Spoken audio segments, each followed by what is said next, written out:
여러분, 내가 옳다고 믿고 확신하는 것이 굉장히 위험할 때가 많아요.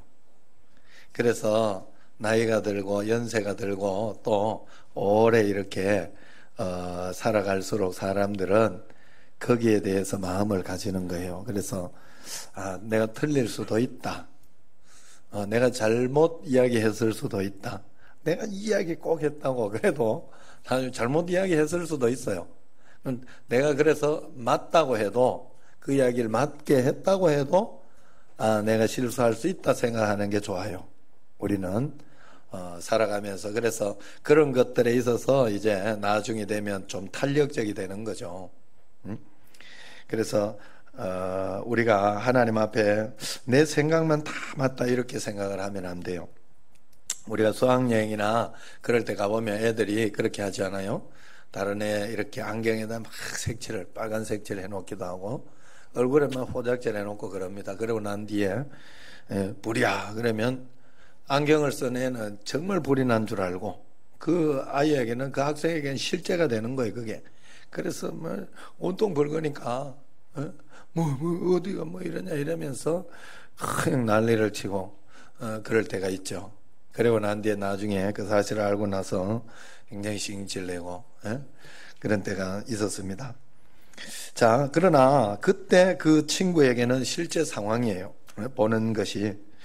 내가 어떤 안경을 쓰느냐에 따라서 빨갛게 칠해졌으니까 불났다 생각할 수도 있는 거죠. 그런데 이런 것은 모두가 자기 확신, 자기 관점에서 해석하는 것이다 하는 거죠. 우리가 인생을 살아갈 때 내가 처한 환경이나 상황을 어떤 눈으로 보느냐가 우리에게는 굉장히 중요해요. 내가 어떤 안경을 쓰고 사건을 보며 어떤 안경으로 역사를 보며 어떤 안경으로 내 인생을 해석하느냐가 굉장히 중요하다고요. 그럼 대부분의 사람들은 세상 사람들은 그렇죠. 자기의 경험, 자기의 지식, 그것을 가지고 해석하고 판단하며 살아가요. 그러면 우리 믿는 사람, 예수님을 믿는다고 하면 오늘 여기 교회에 와 있는 사람은 어떻게 해석하고 판단하고 살아가야 되느냐? 말할 거 뭐 있겠어요? 하나님을 믿는 믿음으로 하나님의 관점에서 해석하고 하나님의 관점에서 판단하면서 살아가야 돼요. 우리가 이것이 굉장히 중요해요. 성경을 보면 모두가 그런 것을 이야기하고 있어요.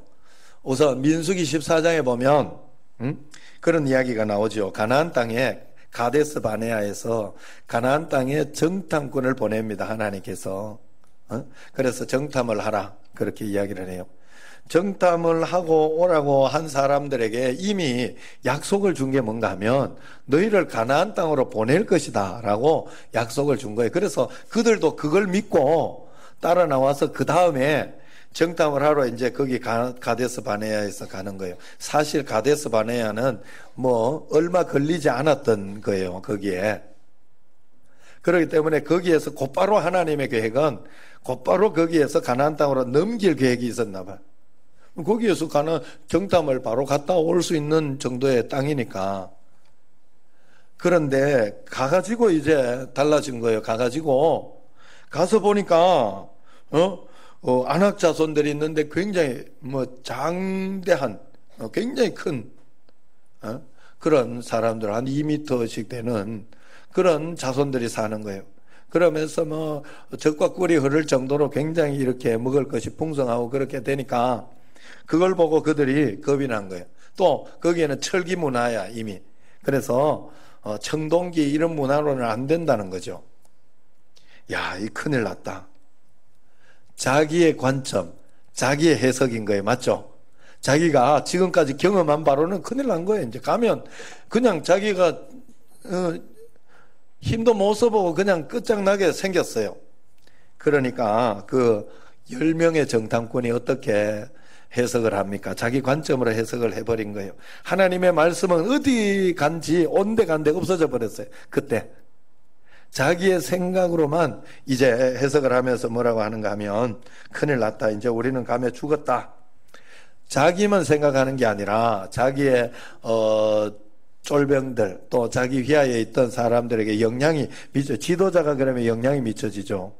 여러분, 어디에서 남성교회 회장이 뭐 이렇게 일을 하다가 남성교회 회장이 이거 교회가 이게 문제인데 이러면서 하면 거기가 그 성교회가 다 영향받아 버려요. 예? 그러니 자기 지도자 한 사람씩 뽑았는데 12지파에서 그 지도자가 그러니 그 다른 모든 백성들이 영향을 받았어요. 그 지파의 사람만 영향을 받은 게 아니라 전 지파의 사람들이 다 이렇게 영향을 받아서 원망하고 불평하게 되는 거예요. 여기서 한번 보세요. 그러면서 그들이 밤새도록 뭐라 하나님 왜 여기까지 인도하신지 모르겠다고, 하나님이 우리를 모두 죽이시려고 애굽에 매장지가 없어서 여기로 데려왔나 보다 그런 빈정대고 정말 하지 말아야 할 그런 말들까지 계속 하게 되는 거예요. 별소리를 다 합니다. 여기서 우리가 인간적으로 한번 생각해 봅시다. 인간의 관점에서 그들이 틀린 판단한 거예요. 인간의 관점에서. 인간의 관점에서는 맞는 판단한 거예요. 틀리지 않았어요. 그러나 우리는 그들은 하나님의 백성이라고. 하나님의 백성, 하나님을 믿는 사람.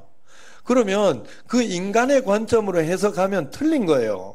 안 되는 거예요. 하나님의 관점으로 해석하면서 갈 수 있어야 그게 하나님의 백성답지. 우리도 마찬가지인 거예요. 하나님 앞에서 살아가면서 우리가 하나님의 관점을 가지고 볼 수 있는 그런 눈을 가져야 되는데 늘 세상 사람들하고 똑같이 판단하고 똑같이 계산하고 똑같이 원망하고 불평하고. 그런데 하나님은 우리 뭐 평상시 늘 그러고 있는 거, 다른 사람들 늘 그러고 있는 거, 그게 별 문제가 하나님 앞에 안 돼야 되는데 이게 문제가 되는 믿는 사람에게는 원망, 불평, 낙심하고 실망하는 이런 게 믿는 사람에게는 문제가 되는 거예요. 왜? 하나님의 보이지 않는 이 영적인 하나님 가나안 땅의 그 축복, 아직 가지 않은 그 가나안 땅의 축복은 줄 수가 없어. 하나님이 그런 사람에게 그게 문제가 되는 거예요. 결국 거기에서 바로 보내려고 생각했던 하나님이 마음을 돌이키고 40년간 거기에서 뱅글뱅글 돌잖아. 갔던데 또 가고 왔다가 갔다가 결국 그 고생하고 들어가잖아요. 그런데 거기에서 들어간 딱 2명이 있죠. 여호수아하고 갈렙 다 아시잖아요. 그 2명은 누가 뭐라 그래도 하나님의 말씀을 붙잡았어요. 말씀을 하나님의 관점에서 봤다고. 맞아요? 하나님의 관점에서 해석했어요. 그래서 걱정하지 마라. 이건 우리의 밥이다. 하나님이 이길 수 있다고 했지 않냐? 하나님이 정복한다고 했지 않냐? 환경을 보지, 상황 보지 말자. 그러면서 독려하고 막 예를 썼어요. 여러분, 다 틀리다 그래도 하나님 말씀을 붙잡고 그 말씀대로 살아가면 맞는 거예요. 결국 그 2명이 맞았던 거예요. 그 여러분들이 기준 삼아야 되는 하나님 말씀 기준. 하나님의 관점으로 보려고 해야 된다는 거예요. 살아가면서 얼마나 문제 많아요. 저도 오늘 이렇게 집에도 물 새고 한 2년 잘 버티더니 새더라 어디 물이 이렇게 새는 게 찢어지거나 했는 것 같아요. 여기 물이 밖에서 이렇게 거실에서 물이 새더니 방에서 물이 새. 야, 하나님 오늘 또 감사하게도 그거 이렇게 이게 물이 이렇게 저거 되니까 이게 약해져 가지고 나사못이 쑥 빠져가지고 떨어지는 거예요. 그거 아내가 봐가지고 잡은 거야. 그래가지고 소리를 이렇게 나고 하필 그때 또 이렇게 떨어져가지고 감사하게도 그래서 다 빼고 이렇게 지금 해놓은 상태. 전기날 불 날지도 몰라요. 자, 그런 어떤 상황들, 환경들 일이 생기잖아요. 그런데 그럴 때 우리가 원망하고 불평이 있다고 불평한다고 되는 거예요? 신경질 낸다고 되는 일이요 그게? 그럴 때 하나님의 관점에서 봐야 돼. 하나님 앞에 관점에서 어렵고 힘들고 당황스러울 때 하나님 관점에서 보면 기도할 수 있는데 왜 걱정하십니까? 기도할 수 있는데 왜 염려하십니까? 야, 요즘 제가 이거 하나만 딱 적용을 해도 모든 문제 다 해결되더라고.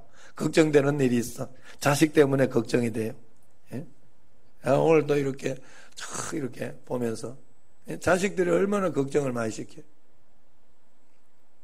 그러면 그거 가지고도 내가 답답하다 하면 기도할 수 있잖아요. 기도할 수 있잖아요. 내가 무릎 꿇을 수 있잖아요. 그렇게 기도해가지고 하나님 안 해주면 할 수 없지. 하나님 안 해준 건데 믿을 수 있잖아. 우리 믿을 수 있잖아. 그런데 왜 걱정하냐? 우리가 시시각각 몰려오는 고난과 고통, 환난이 있습니다. 이런 것들이 찾아올 때 우리는 늘 낙심하고 화를 내고 짜증내고 실망하고 그거부터 이렇게 하면서 그렇게 반응을 해요. 그런데 하나님은 그렇게 반응하지 마라 그랬어요. 하나님의 관점으로 반응하는 것은 그럴 때 인내할 수 있잖아요. 그럴 때 참아줄 수 있고, 그럴 때 기다릴 수 있고, 그럴 때 기회라 생각하고 내가 믿음의 기회다 생각하고 믿을 수 있는 시간 아니에요. 적어도 믿음의 사람이라면 그럴 때가 기회예요. 좋을 때는 누가 다 좋은 이야기 못해. 응? 좋을 때 다 누가 좋은 이야기 못해. 어제도 제가 이렇게 오후 예배 차량 때문에 윤성은 장로님 전화를 해서 이야기했. 야, 이 장로님이라고 이제 나 못하겠다 이렇게 하면 내 골치 아프다네. 완전히 가짜 장로다. 내가 이런 생각이 싹 들어요. 감사하게도 예 그래야죠. 순종을 해줘서 얼마나 감사한지. 여러분, 우리가 하나님 앞에서 어려움이 있을 때 하나님 앞에서 말씀대로 하나님 승리할 수 있다고 해줬다. 내가 실망하지 말고 믿음으로 가보자. 그러면서 할 수 있는 거 아니에요. 그때가 기회 아닙니까? 하나님 앞에 기회. 말씀대로 순종해 볼 수 있는 기회. 원망 안 할 수 있는 기회. 예? 짜증 안 낼 수 있는 기회. 그렇게 해석해야 되는 거예요. 오늘 말씀을 보면 모세가 이스라엘 백성들을 잘 이끌고 모압 평지까지 왔어요. 결국 40년 동안. 자기도 못 들어가요. 자기도. 왜? 하나님 앞에서 믿음으로 반응하지 못했던 그런 것이 있어요. 그래서 그게 뭐 그렇게 세상 사람들이 그게 뭐 그렇게 큰 문제가 되냐? 그렇게 하지만 모세기 때문에 문제가 되는 거예요. 모세기 때문에. 그러나 여호수아와 갈렙이 들어가게 됐죠. 거기에서 이제 마지막 설교를 하는 겁니다. 이제 광야 땅에 이제 다 이끌고 온 뒤에 보니까 하나님께서 이래서 이 광야길을 너희로 하여금 걷게 하셨다. 그러니 너희들에게 이런 일이 있는 것은 이런 말씀이 있으니까 너희들은 이 말씀을 붙잡고 이제는 앞으로는 그렇게 살지 마라. 가나안 땅에 들어가도 이런 일 저런 일 생길 것이지만 그렇게 살지 마라. 이야기를 해준 거예요. 한번 여러분 보세요. 하나님께서 이스라엘 백성들을 먼저 꼬시는 거예요.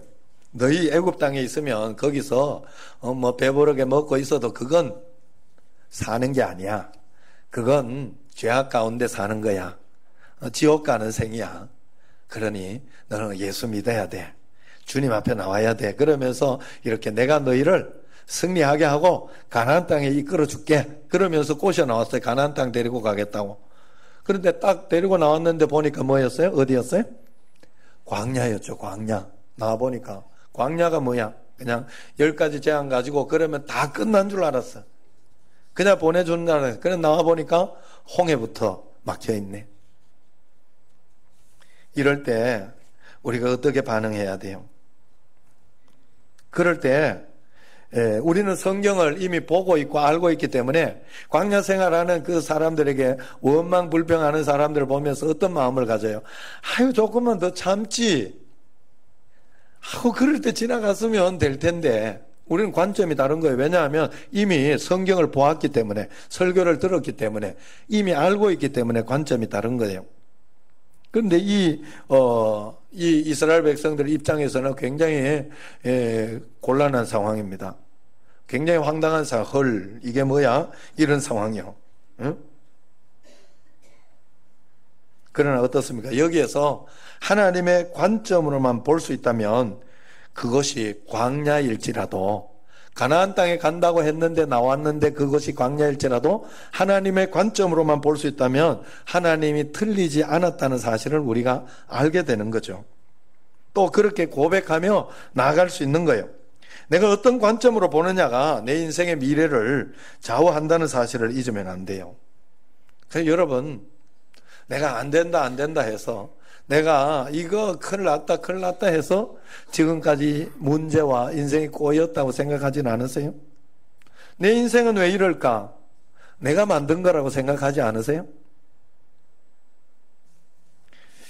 여러분 한번 따라 합시다. 하나님은 언제나 항상 내가 이해가 안 되어도, 지금 가는 길이 빗나가는 것처럼 보여도 옳으십니다. 하나님은 가장 좋은 것을 주십니다. 할렐루야. 여러분, 우리가 가지고 있어야 하는 관점이 바로 이것이에요. 그럼에도 불구하고 하나님은 옳으시다. 하나님은 틀리지 않으십니다. 가나안 땅 가자고 해놓고 꼬셔놓고 막상 나와보니까 광야다. 어떻게 해야 돼요? 그래도 주님은 옳으십니다. 주님은 가장 좋은 것으로 주셨습니다. 고백해야 됩니다. 알고 보면 그 길이 결국 가나안 땅 가는 길 맞잖아요. 그 길을 통과하지 않고는 가나안 땅 갈 수가 없잖아요.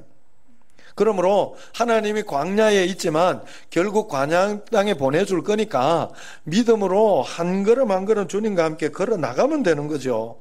하나하나 해결해 나가면 되는 거죠.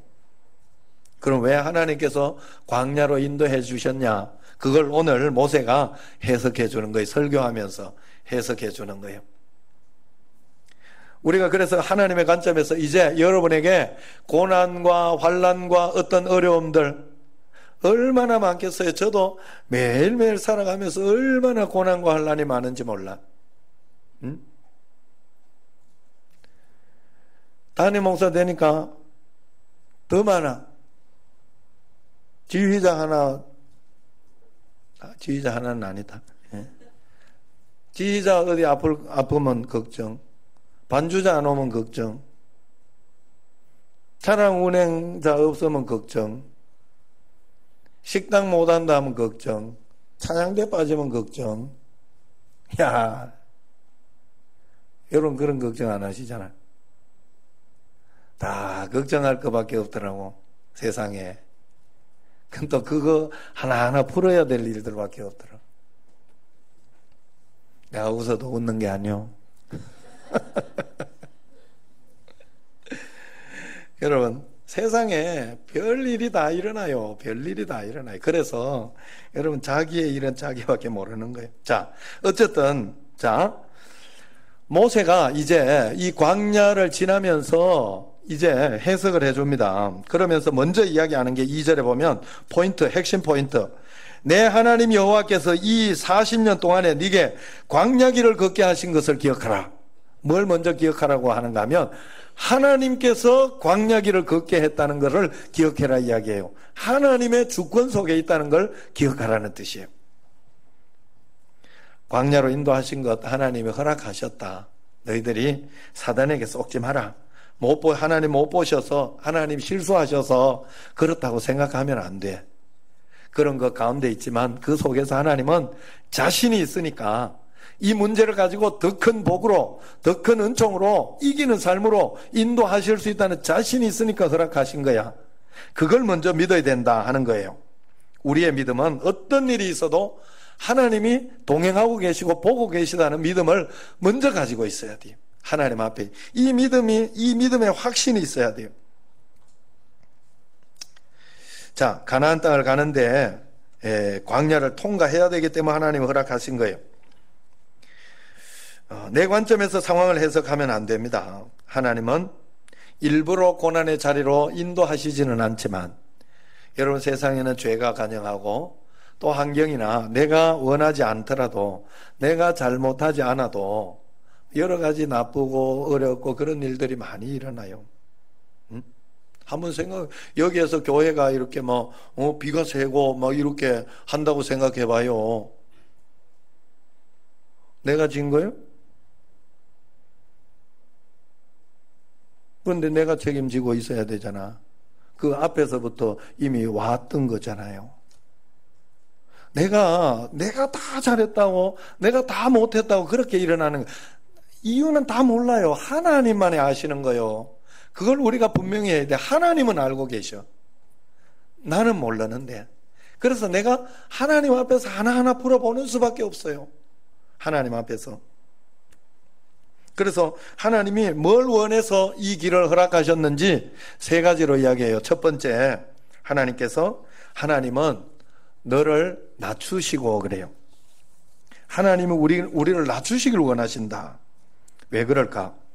저는 인간의 본성을 본 하나님께서 내리신 죄악 가운데 관영에 있는 인간에게 내리신 결론이라 생각합니다. 인간은 자기 힘으로 뭔가 할 수 있다 생각하면 하나님 손을 벌리지 않아요.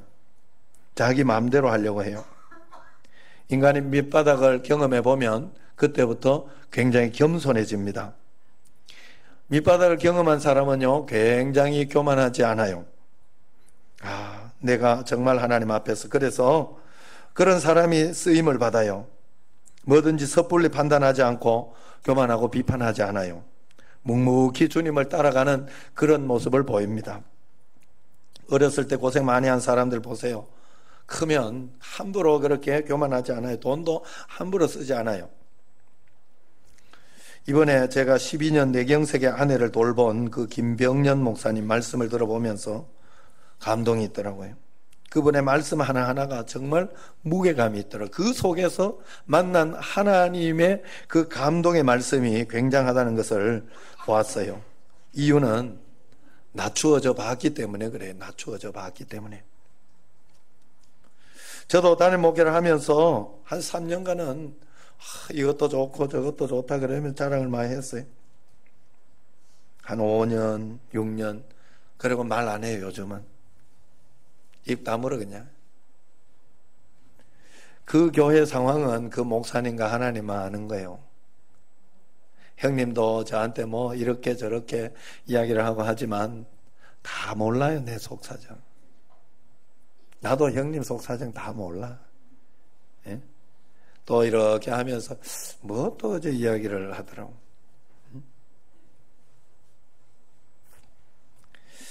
하여튼 그런 거예요. 그러면서 그래서 하나님만이 아신다. 여러분 각자도 마찬가지예요. 여러분 우리가 다른 사람 이런 이야기하고 저런 이야기하면 참 신기하게도 모든 사람에게 답이 다 있어요. 내가 가르쳐줄 게 다 있어. 왜냐면 그건 내 수준에 답이 있기 때문에 그래요. 기도하면 되지 않아. 지는 기도 안 하면서. 말씀 보면 되지 않냐. 자기는 말씀 붙잡도 안 하면서. 우리 교회는 안 그러고, 우리 교회는 안 그러고. 저 난강이나 저쪽에 가면 그래. 그래서, 자기 사정 자기밖에 몰라요. 그래서 여러분들이 하나님과 초점을 맞춰서 하나님 앞에서 해결해야 돼요. 저 사람 원망해도 안 돼요. 저 어떤 사람들 원망해도 안 돼. 그거 하나님과 나와의 문제예요. 반드시 그걸 배워야지 우리가 신앙생활을 하는 거예요. 하나님께서 낮추시기를 원하신다는 거예요. 지금 뭔가 그걸 통해서 나로 하여금 경험하기를 원하신다는 거예요. 이걸 못 배우면 평생 믿어도 주님 앞에 변화되는 게 없어요. 두 번째는 뭐예요? 거기 보면 너를 시험하사 그래. 너를 시험하사. 하나님이 우리로 시험하신다. 이건 사실 자기 자신을 돌아보게 하는 그런 시간이에요. 여러분 평안할 때 나오는 것은 그 사람의 진짜가 아니에요. 하나님은 이 이스라엘 백성들의 속마음을 보고 싶었어요. 그 중심을 보고 싶었어요. 이제 죽는구나. 더 이상 난 끝이 났구나. 아무것도 없구나 했을 때 그때 나오는 반응이 그 사람의 진짜예요. 하나님은 이스라엘 백성이 마음으로 주님을 진짜 신뢰하는지 이런 극한 상황 속에서도 주님을 사랑하는지 그것을 보고 싶으셨던 거예요. 그래서 다윗은 고백하지요. 여호와는 나의 목자시니 내가 부족함이 없으리로다. 시험을 잘 친 거예요. 다윗은 사울에게 쫓겨서 언제 죽을지도 모르는 그런 상황이었지만 여호와가 나의 목자라는 믿음이 있었어요. 하나님은 나로 하여금 쉴만한 물가로 지금 인도하고 계시다. 나로 하여금 이 과정을 겪게 하는 것이다. 그러니 나는 사망의 음침한 골짜기를 다니는 해를 두려워하지 않는다. 주께서 나의 평생에 선하심과 인자하심이 반드시 나를 따를 것이다. 그렇게 믿었던 거예요, 다윗은. 할렐루야. 시험 잘 친 거예요. 여러분, 세상에 우리 학생들 보면 시험 다 치기 싫어요. 나도 마찬가지고, 여러분도 마찬가지고, 우리도 저도 목사고 오시치고 다 쳤어요. 특별히 우리 저를 여러분들이 더 귀하게 보는 거는 나는 더 높은 시험 치고 들어왔잖아. 알고 있어요? 옛날에 그래 내가 여올 때 서울장신이라고 뭐 그랬다고. 내가 서울에 있는 장신되기 때문에 서울 장로의 신학대학교 이렇게 써놨거든, 이력서에. 서울 장신과 강나루에 있는 장신은 시험이 좀 달라, 수준이. 나는 광나루를 갔다 온 사람이야. 내 자랑하려고 하는 거 아니요. 그래서 더 평가해 주는 거예요. 여러분, 시험 없는 데는 없어요, 세상에. 무상교육을 해가지고 그냥 아무나 받아주는 교육까지가 있는 거지. 그 다음부터는 반드시 서울대학교 가서 가장 큰 저주가 뭔가 하면 서울대학교 수준 안 되는 사람이 서울대학교 가는 게 가장 큰 저주예요. 왜냐하면 가서 들으면 못 알아들어. 공부를 못 따라가. 자기 수준 안 되는데 하는 게 저주라고. 그래서 우리가 여러분 하나님 앞에 시험 잘 치려고 해야 돼. 아, 이것도 하나님 시험 치나 보다. 하나님 앞에 잘 쳐야지. 내가 잘 시험 쳐서 이 단계를 넘어가야지. 여러분, 우리가 살아가면서 인생 가운데 여러분이 이 단계를 못 넘어가는 거 있으면 다음에 또 옵니다. 그거 반드시 와요. 그걸 넘겨버려야 돼요. 그러면 다음에 또 오기는 와요. 왜? 늘 파도가 오듯이 와요. 그런데 그게 아무 문제가 안 돼, 내한테. 나에게 내가 이겨냈기 때문에. 그런 거는 우습게 여겨, 이제는. 여러분, 우리가 하나님 앞에 그래서 시험 잘 치려고 하는 게 우리의 믿음이에요. 마지막 세 번째 뭡니까? 떡의 문제를 다루고 있죠. 떡의 문제. 우리는 떡만 있으면, 돈만 있으면 된다고 생각해요. 이것도 사업만 잘 되면 끝날 텐데 돈 있으면 되는 건데. 우리 형님하고 이렇게 한번 보세요. 우리 교회도 그렇고 지금 이성전 나가면서 이렇게 여기 또 선교관도 지으려고 이렇게 하면서, 그러면서 또 고생스럽게 이 집사람 또 이사도 해야 되고, 나도 또 지금 집에 짐 다 싸놓고 있고, 돈 확 해가지고 그냥 진작에 뭐 해가지고 이렇게 해서 하면 되는 거 아니에요? 하나님이 능력이 있으신데. 그런데 그러지 않잖아. 100명의 기도 용사도 모으게 하고, 여러분 새벽 기도 오게 하고, 건축헌금도 하게 하고, 매주일 와서 기도하면서 그러면서 살도록 하나하나 풀어가도록 하고 있잖아요, 하나님이. 왜? 떡으로 사는 게 아니니까 그래요. 아유, 돈 아무리 많이 있어도 자식 문제 생기는데 대책이 없다니까. 아이고, 엄청나게 돈이 쌓여가지고 병원을 가지고 있는데 그 병원이 내 병 못 고치면 대책이 없다니까. 우린 떡으로 사는 게 아니에요. 하나님 말씀으로 사는, 주의 은혜로 사는 거예요. 매일매일. 믿으시기를 바랍니다. 그럼 오늘 찬양이 그 찬양, 은혜 아니면 살아갈 수가 없네. 호흡마저도 수만식에 하면 누가 살겠어요? 다 주의 것이니. 세상 평안, 여기 잘 봐야 돼. 찬양을 보면 처음에는 세상 평안과 위로 내게 없어도, 세상의 평안과 위로는 내게 없어도 나는 오직 예수뿐이네. 오직 예수뿐이네. 그러면서 크신 계획 내가 다 볼 수 없고, 하나님의 크신 계획, 또 내가 작은 고난에 지쳐서 그렇게 실망하고 낙심하기도 하지만 주께 묶인 나의 모든 삶, 주의 은혜가 있으면 나를 버티게 하고 이기게 해주시네. 버티고 견디게 하시네. 은혜 아니면 살아갈 수 없네. 나의 모든 것 주께 맡기니 이제 참된 평안과 위로 내게 주신 주. 그 은혜 가운데 살아가니까 참된 평안과 위로를 내게 주시는 거예요. 오직 예수뿐이네. 오직 예수뿐이네. 할렐루야. 우리는 그 은혜로 살아가야 합니다. 떡으로 살아가려고 해서는 안 돼요, 여러분. 그거 꼭 깨달아야 돼요. 내가 이 문제 해결한다고 문제 해결로 소원 성취로 살아가는 거 아니에요. 문제가 있지만 주님 붙잡고 살아가는 거예요. 주님 때문에 살아가는 거예요. 주님 나와 함께 계셔서 내가 행복한 거예요. 하나님은 언제나 항상 내가 이해가 안 되어도, 지금 가는 길이 빗나가는 것처럼 보여도, 지금 가는 길이 굽어도는 것처럼 보여도 항상 오르신 줄로 믿습니다. 가장 좋은 것을 주실 수 있고 주시고 계시고 이미 주셨어요. 그래서 하나님의 은혜 아니면 여기까지 우리가 올 수가 없어요. 매일매일 그 은혜 가운데, 그 축복 가운데 주님 한 분 붙잡고 주님과 함께 동행하며 감사하며 살아가는 여러분과 제가 되기를 주의 이름으로 축원합니다. 기도하겠습니다.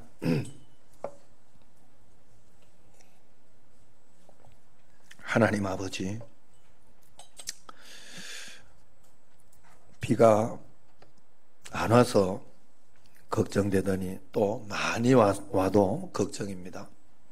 그러나 그 모든 것 가운데 하나님의 섭리와 하나님의 뜻이 있는 줄로 믿고 우리는 믿음으로 반응하려고 하오니 주께서 받아주시고 역사하여 주옵소서. 매일매일 주의 은혜 가운데 살아가는 저희들이 꼭 되게 하옵소서. 예수님 이름으로 감사하며 기도드리옵나이다. 아멘.